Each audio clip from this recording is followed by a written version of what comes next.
Kepala Garda Revolusi Islam Iran Jenderal Hussein Salami menyambut baik gencatan senjata yang diberlakukan di Lebanon.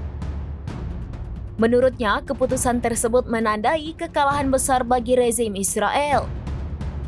Dikutip dari Al-Mayadin, hal itu disampaikan Salami dalam pidatonya pada Kamis 28 November 2024. Salami juga menambahkan Israel kini telah hancur sementara kekuatan Hizbullah terus tumbuh. Ia memuji ketangguhan Hizbullah dan menyebut gencatan senjata sebagai kemenangan besar bagi rakyat Lebanon. Sementara Israel dianggap kalah karena menyetujui gencatan senjata untuk mengakhiri perang. Salami menegaskan bahwa pendudukan Israel tidak akan bisa hidup nyaman selama kelompok perlawanan masih ada. Di sisi lain, ia juga mendesak Zionis untuk segera mengumumkan gencatan senjata di Gaza.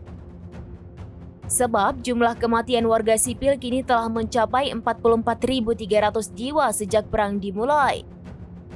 Gencatan senjata diharapkan menjadi awal yang baik untuk mengakhiri konflik Israel-Hamas.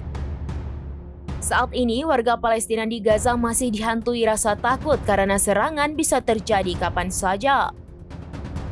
Sementara di Lebanon, ribuan warga sudah mulai kembali ke selatan setelah mengungsi akibat konflik Hizbullah Israel.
Download Tribun X sekarang, menghadirkan lokal menjadi Indonesia.